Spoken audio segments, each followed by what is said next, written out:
Hi hello ನಮಸ್ಕಾರ ಸ್ನೇಹಿತರೆ, ಸ್ವಾಗತ ನನ್ನ ಯೂಟ್ಯೂಬ್ ಚಾನಲ್ಗೆ.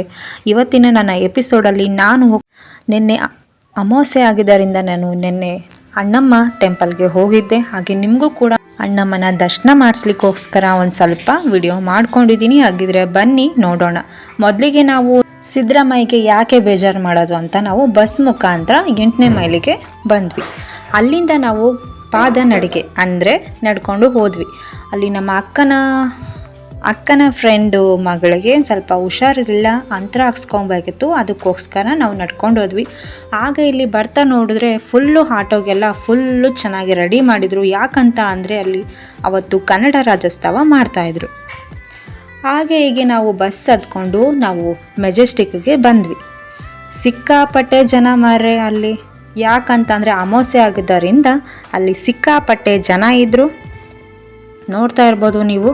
ಹಾಗೆ ಅಣ್ಣಮ್ಮನ ಬಗ್ಗೆ ಹೇಳಬೇಕು ಅಂತ ಅಂದರೆ, ಮುನಿಸಾಮಪ್ಪ ಅಣ್ಣಪ್ಪ ಎಂಬ ಸೋದರರ ಕನಸಿನಲ್ಲಿ ಅಣ್ಣಮ್ಮ ದೇವಿ ಕಾಣಿಸಿಕೊಂಡು, ನಾವು 7 ಮಂದಿ ಅಕ್ಕ ತಂಗಿಯರು ಇದ್ದೇವೆ, ನಾವು ನಿಮ್ಮ ಜಮೀನಲ್ಲಿ ನೆಲೆಸುತ್ತೇವೆ, ಹಾಗೆ ನಿಮ್ಮ ಕುಟುಂಬಕ್ಕೆ ಒಳ್ಳೆಯದನ್ನು ಮಾಡುತ್ತೇವೆ ಎಂದು ಹೇಳಿದರು. ಹೇಳಿದಂತೆ ಅವರ ಜಮೀನಲ್ಲಿ ಅಕ್ಕ ತಂಗಿಯರ ಉದ್ಭವವಾಯಿತು. ಇವರೇ ನೋಡಿ ನಮ್ಮ 7 ಮಂದಿ ಅಕ್ಕ ತಂಗಿಯರು. ಇವರಿಗೆ ಸುತ್ತಲೂ ಉಪ್ಪು ಹಾಕಿ ಹಾಗೆ ಮೊಸರಿಂದ ಅಭಿಷೇಕ ಮಾಡ್ತಾರೆ. ನೋಡಿ ಹೀಗಿದೆ ಎಲ್ಲ ಒಳಗಿನ ವಾತಾವರಣ. ನಾನು ಹೋಗಿದ್ದು ಫಸ್ಟ್ ಟೈಮು, ಎಲ್ಲ ಚೆನ್ನಾಗಿತ್ತು. ಬರ್ಲಿಕ್ಕೆ ಮನಸ್ಸೇ ಇರಲಿಲ್ಲ. ಆ ತಾಯಿಯರನ್ನ ನೋಡ್ತಾ ಅಲ್ಲೇ ಇರೋಣ ಅಂತ ಅನ್ನಿಸ್ತಿತ್ತು. ಹಾಗೆ ನಾನು ಇನ್ನೊಂದು ಹೇಳಬೇಕು ನಿಮಗೆ ಅಣ್ಣಮ್ಮನ ಬಗ್ಗೆ. ಚೈತ್ರ ವೈಶಾಖ ಮಾಸದಲ್ಲಿ ಅಣ್ಣಮ್ಮ ದೇವಿಗೆ ವಿಶೇಷ ಪೂಜೆ ನಡೆಸುತ್ತಾರೆ. ಹಾಗೆ ಹೊರ ರಾಜ್ಯಗಳಿಂದಲೂ ನಮ್ಮ ತಾಯಿಯ ದರ್ಶನಕ್ಕೆ ಕೂಡ ಬರ್ತಾರೆ. ತಮ್ಮ ಇಷ್ಟಾರ್ಥಗಳಿಗಾಗಿ ಹರಕೆ ಮಾಡಿಕೊಳ್ಳುವ ಸಂಪ್ರದಾಯ ಇಂದಿನ ಕಾಲದಿಂದ ನಡೆದುಕೊಂಡು ಬರ್ತಾ ಇದೆ. ಹಾಗೆ ಮಕ್ಕಳಿಗೆ ಅಮ್ಮ ಬಂದರು, ಹಾಗೆ ಮಕ್ಕಳಿಲ್ಲದ ಸಂತಾನಕ್ಕಾಗಿ ಕೂಡ ನಮ್ಮ ಅಮ್ಮ ಸಂತಾನ ಭಾಗ್ಯ ಕೊಟ್ಟು ಮಕ್ಕಳಿಗೆ ಒಳ್ಳೆಯದನ್ನು ಮಾಡ್ತಾ ಇದ್ದಾರೆ. ನಮ್ಮ ಬೆಂಗಳೂರಿನ ಗ್ರಾಮ ದೇವತೆ ಅಂತಲೇ ಕರ್ಸ್ಕೊಂಡಿರುವ ನಮ್ಮ ಅಣ್ಣಮ್ಮ ನೀವು ನೋಡ್ತಾ ಇರ್ಬೋದು ಇಲ್ಲಿ ಎಷ್ಟು ಜನ ಬಂದಿದ್ದಾರೆ, ಹಾಗೆ ಎಷ್ಟು ದೇವರಿದ್ದಾರೆ ಅಂತ.